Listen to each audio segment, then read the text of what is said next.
Good afternoon, Sairam, to all of you.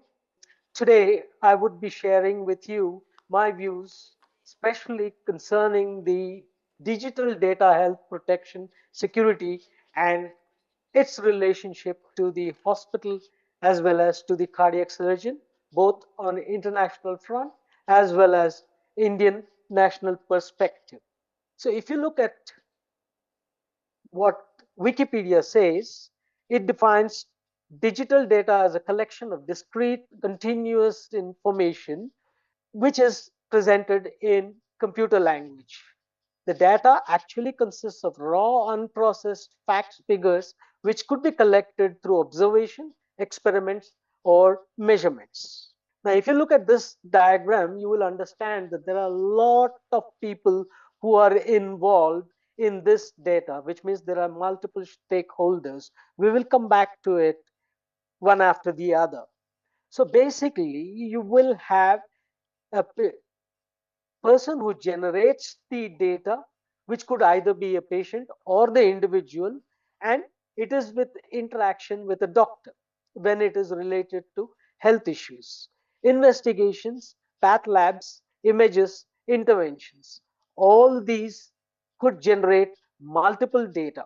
There could also be storage and manipulators who usually will aggregate all this data structurally and keep it in a particular place, and you could have individual storehouses for these database, or it could be cloud based aggregators, and this data which is stored now in a structured fashion is further mined, which means which will be increasingly manipulated so that it could be useful to the people who are end users. And these end users could be doctors, could be the pharma industry, could be insurance industry, it could also be AI. AI today is thriving extremely well, is able to do diagnostic. In fact, if you remember, Watson was one of the first developed diagnostic medical AI, which was developed by Microsoft, and it has undergone a tremendous manipulation as of now. If you look at bits and bytes of digital health data, it starts off with basically the patient and doctor interaction. When you have this patient and doctor interaction, this is of only use to the patient or to the doctor when it is a single patient relationship, as in an electronic medical records or an electronic health record. The difference between the two is medical records deals with particular admission or particular instance, whereas health record is a longitudinal collection of data which will span over a number of years, and this data can either be manually entered, it could also be digitally acquired, it needs to be structured and formatted, and it can be stored either at individual level or at hospital or clinic level, or it could be cloud based. And then you need to analyze the data, which is actually need based. Now, initial doctor patient interaction, which starts the ball rolling, is extremely inexpensive. However, interaction with laboratories, imaging, and interventions more actually requires a lot more data, lot more resources. Inputting this data and structuring this data requires a huge amount of resources, and storage obviously requires resources. Now, what are the types of resources? It could either be because of time, it could be space, it could be effort, and these are generally managed by third party people. Data entry operator needs to be interacted with when you want to enter data, and then there are program writers who will actually configure this data, and then you need those who will analyze this data, present this data, and only then data becomes useful. So what you understand from this is that data by itself has absolutely no value, except maybe if I am looking at my health record, it may be of value to me, or if the doctor is looking at my health record, he may use it to find this. But it does not generate any other information, especially on how to treat the particular patient, or many of the talks so far which you have covered showed this utility of data. Now, let's look a little bit deeper into what exactly is this data. Now, patient data has got two components. One, it is personal data, and second thing, it deals with his health, which potentially could produce compromises when it is utilized to create either financial barriers or to create uh, generate other information. Now, there is a patient de-identified data. In this situation, the identity is potentially reversible. Why do we need this? Because we need to ensure authenticity of the data that we have entered. We also need to ensure that data has been verified. Both these two need identity of the individual, which is why this de-identified data needs to be present. However, once the authentication as well as verification is done, as will actually be shown by Kathy Jenkins, who preceded me, they have the IQIC database, which is uh, been there for almost 10-15 years now, and they have a huge amount of data. Now, the second type of data is anonymized data. This is the type of data which is being presented to you through IQIC or through any of the other databases. Now, in this anonymized data, the patient identity is irreversibly removed, which means you cannot, from a particular data point, you cannot trace back and find out which is the patient which is being referred to. Now, it's practically impossible to ensure total anonymization, but by and large, when you conglomerate a huge amount of data, usually you will be able to produce a good degree of anonymization.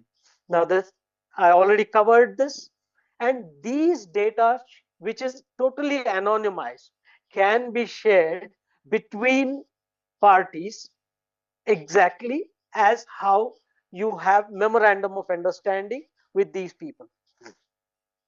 Now, we all have seen how the data can be manipulated to ensure that there is efficient management of health resources. You can tailor the therapeutic options to a particular disease. You can prognosticate with the with a particular disease.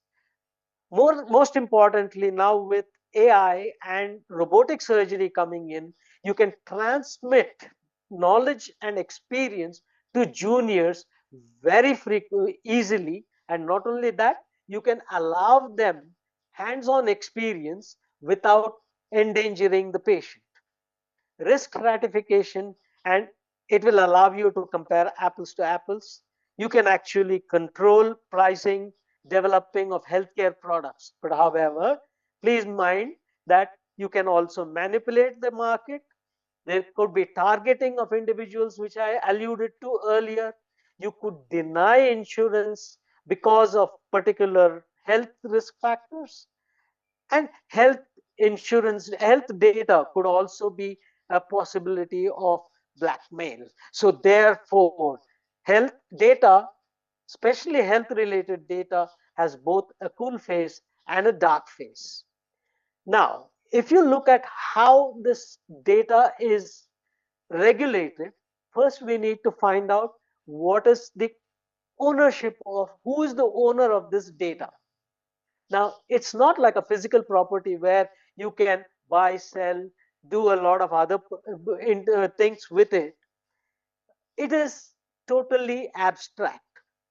Next is that it deals with individual person, but when it is conglomerated, structured, and anonymized, it actually cannot have any ownership. The ownership probably belongs to the person who anonymized as well as who did the job of putting this together.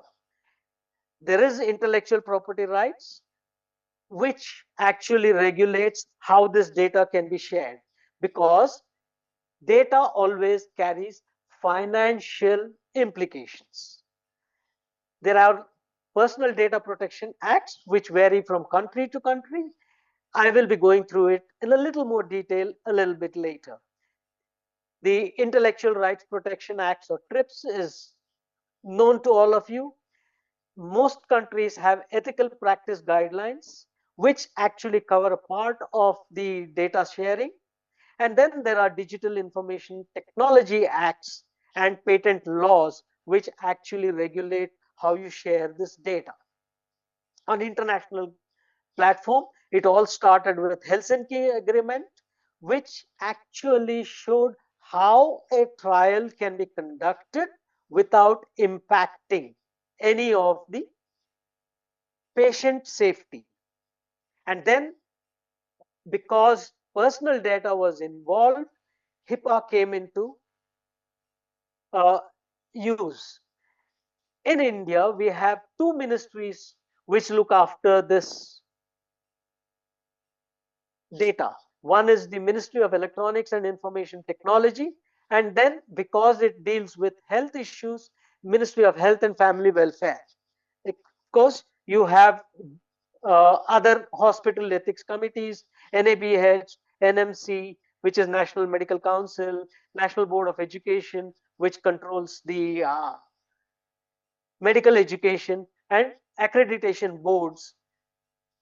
So a little bit about HIPAA. This basically is insurance portability and accountability law, and was ratified by the federal government of US. What I would like to point out is that this act specifically mentions that there is no restriction on sharing patient de-identified health related data. However, if there is no personal information, that needs to be very carefully removed before being shared.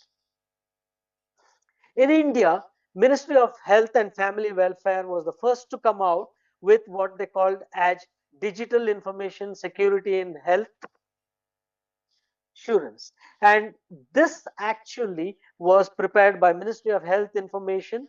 It's a very comprehensive uh, act which did not see the light of the day, unfortunately, because and you can see how they have divided the data into personal as well as non-personal, and who owns the data.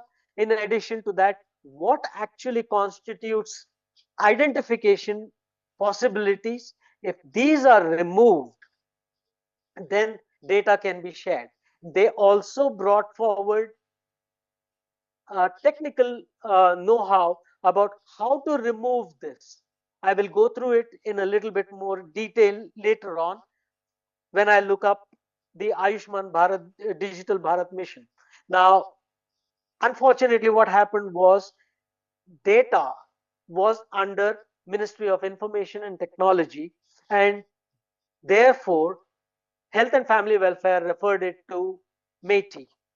And MeitY was in the process of making its own DPDP Act of 23, and therefore this entire act exercise was shelved. DPDP Act again was promulgated by the Ministry of uh, Information, and it is based on the Information Technology Act of 2000, which says that sensitive personal data, all medical records and history of a particular person, comes under sensitive personal data. And when you are sharing sensitive personal data, you need to have consent in place. Not only consent in place, you need to also have specific protections in place. DPDP Act went on to define who is the principal, who is the data fiduciary, what is data processing, what is personal data, and so on and so forth. But what happens is this act did not specify exactly what constitutes personal information. It is more related to financial transactions integrity rather than health data. It's also not clear whether this act is an amendment to the 2013 Information Technology Act or is a standalone act. Unlike the Information Act, which specifies what personal data is, this only gives situations and then says where the data can be shared. It does not touch upon digital sharing of anonymized health data at all. I think in the coming years, this will be resolved. However, Ayushman Bharat Digital Mission was started by the uh, the Ministry of Health and Family Welfare, and this differentiates between personal information and personal health identifiers.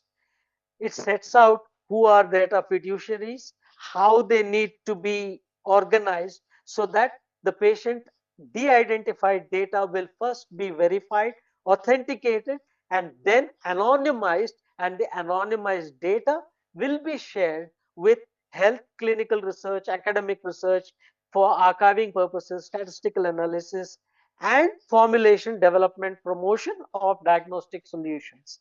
And these are all specified very well in this. Now, if you go further, all hospitals have an employment contract with the doctors. Now, hospital brings in a third party, basically because personal data is between the patient and the doctor itself. However, when a hospital, which is a group of doctors or practicing physicians, it becomes a third party. Now, the third party takes consent both from the doctor as well as from the patient. Now, I was just going through a few of the hospital doctor employment contracts, and it is really mind boggling in that the doctor, if you see, I will summarize it a little bit later on, all confidential information has been signed away by the doctor. In this, you can see the doctor assigns to the society by way of present, future assignment, design rights, proprietary rights, subsisting intellectual property rights, arising as a result of services performed under this agreement throughout the world, has been signed off to the hospital. He waives moral rights and entitled whatever patent rights also that he can generate from this, he has signed away. This is one of the leading hospitals which I would not like to disclose, and I got this contract which was there. Now, if you look at the patient, similarly, the patient signs a blanket consent to allow the hospital to use all patient data provided it is no anonymized and de-identified. So basically, the hospital is now data store as well as data manipulator as well as the physical and intellectual owner of all patient related information, and it's an extremely strong situation over there. None of the Information Technology Acts, nor the DPDP Act of 23, nor HIPAA overcomes this thing because it has complied with most of the solutions. Like it has taken a blanket consent from the doctor, it has taken a blanket consent from the patient by way of signing. So if you see, de-identified or anonymous data will be used strictly as per applicable laws is what they say, but they own all this and it is up to them, or you have to have a memorandum of understanding with them to use that shared data. I tried to look at how much is this possible to apply in real form. And when I filed a series of Right to Information Act with both Ministry of Health and Family Welfare as well as the Ministry of Information Technology, each one transferred it to the other, and then they transferred it to hospitals, and then they transferred it back. And whatever they said, we do not have any further information. So it is just passing the buck around. Um, Okay, now we have another group of people who control the data access. This is the Hospital Ethics Committee. I would like to remind you that actually the Hospital Ethics Committee is established by under the Helsinki Act internationally, and in India it is under ICMR, and it is basically to ensure patient safety and efficacy, as well as to cover if any adverse events occurs during a clinical trial. Medical data or digital health data sharing does not come under its purview unless it involves personal sensitive data. Again, we run the full circle. Personal sensitive data has not been defined adequately in most of the places.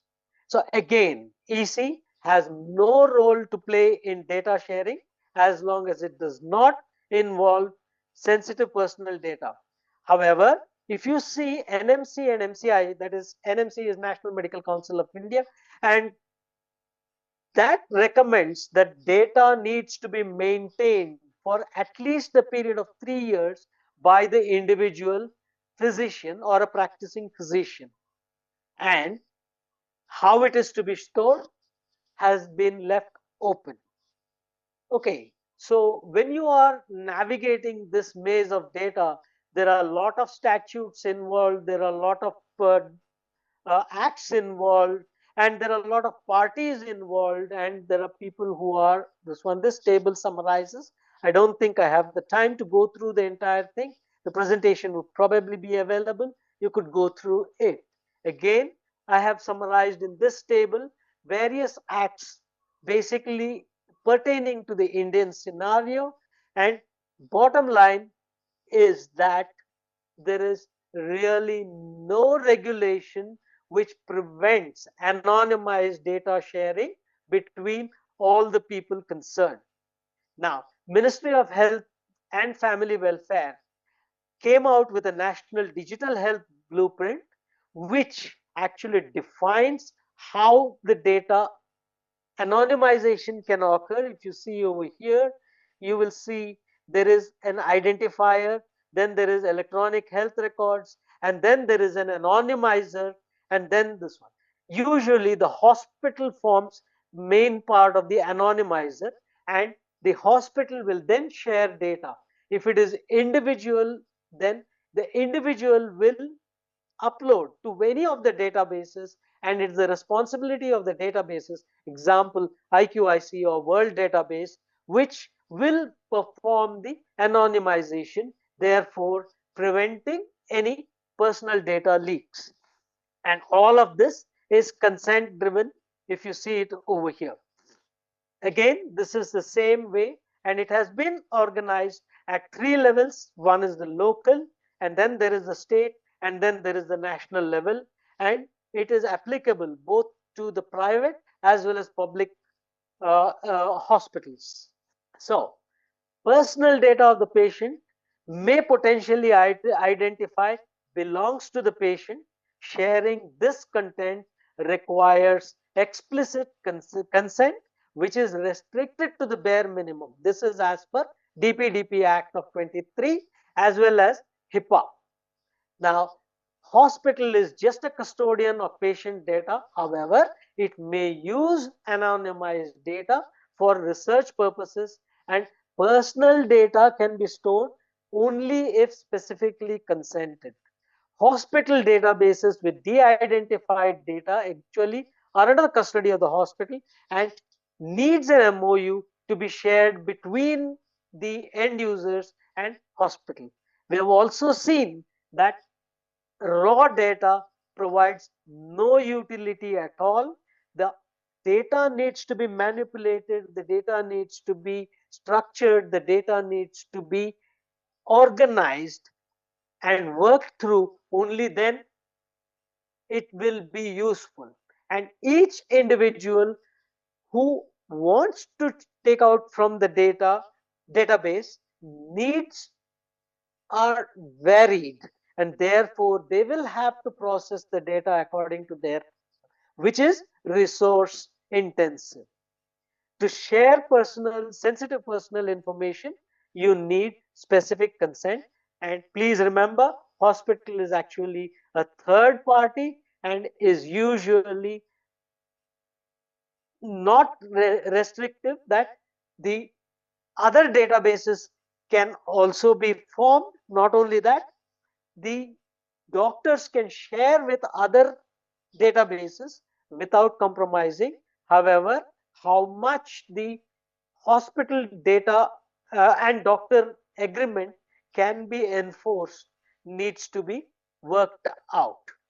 And there is exactly no stipulation regarding the establishment of multiple databases for collecting and storing de-identified data. Association which collects the data should have adequate anonymizers in place, and a system is being developed as far as the Ayushman Bharat Digital Bharat is concerned. On international front, I think IQIC, World Database, STS database, they have shown the way. The data aggregators act on behalf of data compilers and are just custodians, and is governed by memorandum of understanding, and they cannot access personal data unless specific consent has been taken. To conclude, Copyright Act protects the rights of the database compliers. DPDP Act concerned with preservation of personal data.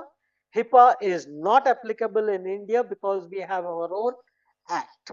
And with this, I thank you for joining. I mean, for allowing me to present. Thank you, Dr. Kalangos. Thank you, World Humanitarian Forum.